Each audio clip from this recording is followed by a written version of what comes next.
Hola again, guys. We're looking at our Unit 1, Lesson 2 little mini video here. So this is like the purple bullet points you have on here. This was our intro to adjectives. We kind of went in order. If you notice, we did basically what verbs were for the first time in Unit 1, Lesson 1. Now you were looking at adjectives, and mostly what we practiced here was knowing how to change the spellings when it comes to all of these adjectives.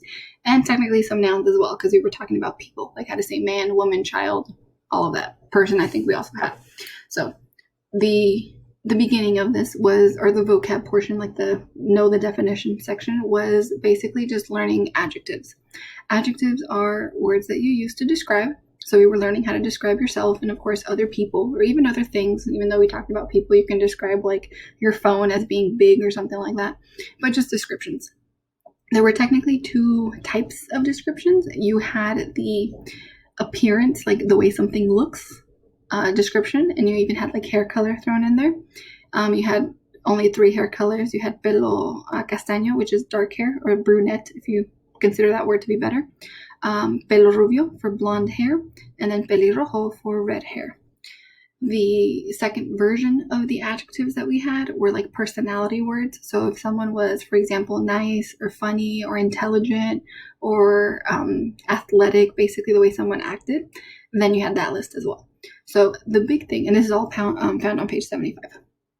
The big thing that we basically did with this entire chapter, because you had quite a few description words, like I said, was you connected them to the people, which is your second bullet point.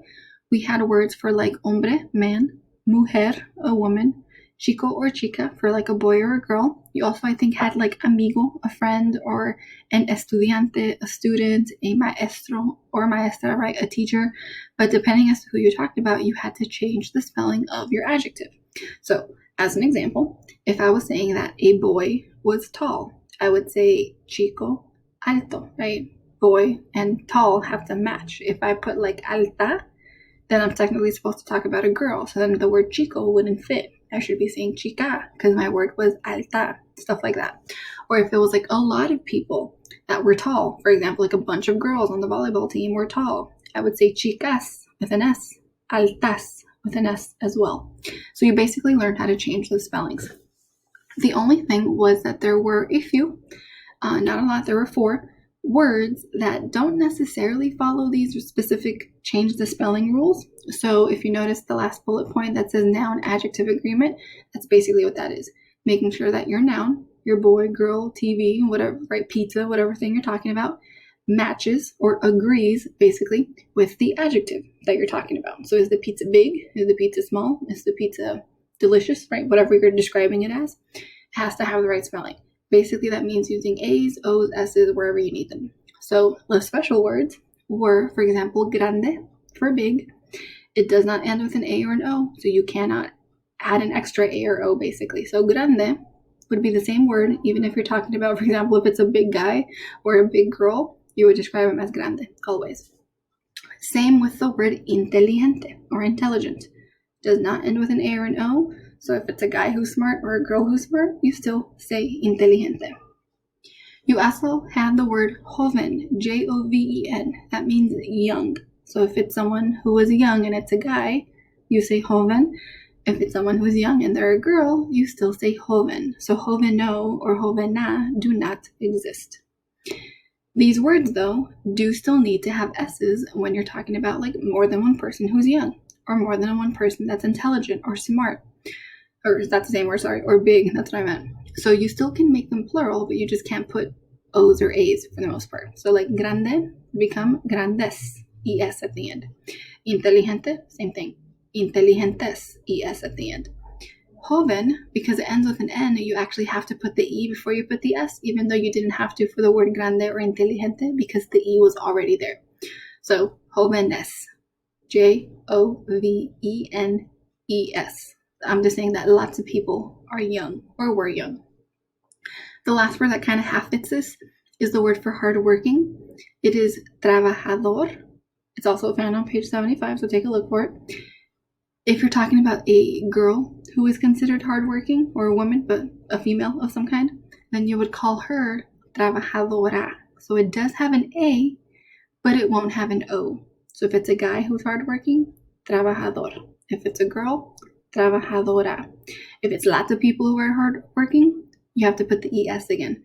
Trabajadores. RES is like the last 3 letters you have there. So we learned how to change all these spellings.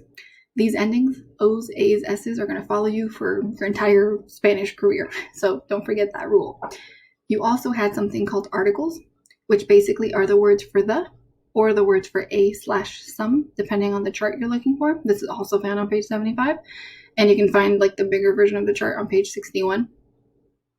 These were, depending on what you're trying to say, words that you chose to give more like context to your sentence. So if I was trying to be specific, I needed a definite article, which is the word for the. And you have 4 ways for saying that. You could say el, E-L. You could say la, L-A. You could say los, L-O-S, or las, L-A-S. So depending on the thing you're describing, you have to choose the right one. So for example, if I'm saying like the girls are smart, I would say las chicas son inteligentes, right? Are intelligent, are smart.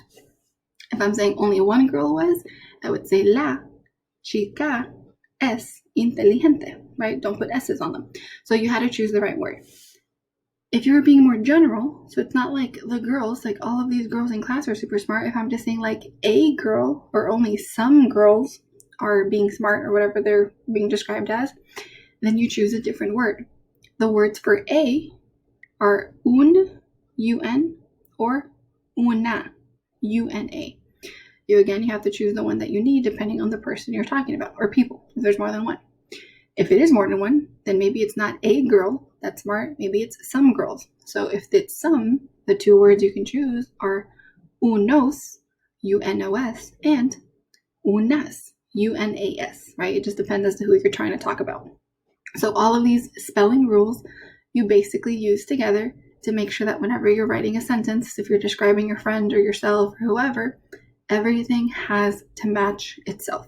So it always has to match whoever you're talking about. If you're talking about your dog, if you're talking about a pizza, if you're talking about your best friend, make sure that you spell it the right way. If you're talking about a lot of people, make sure all these words have S's, right? So that was basically what we did in the second chapter. Learn how to describe, learn how to talk about things, but you had to match your spellings to all the words in the sentence. Okay, so all of it, like I said, found on page 75. If you want the bigger versions of the charts for like the articles that I just mentioned, that's on page 61. If you want the bigger one for just like changing your spellings, that's on page 66. Okay, hopefully that helps. Remember, there's always extra videos on YouTube. I'll see you guys in class. Adios.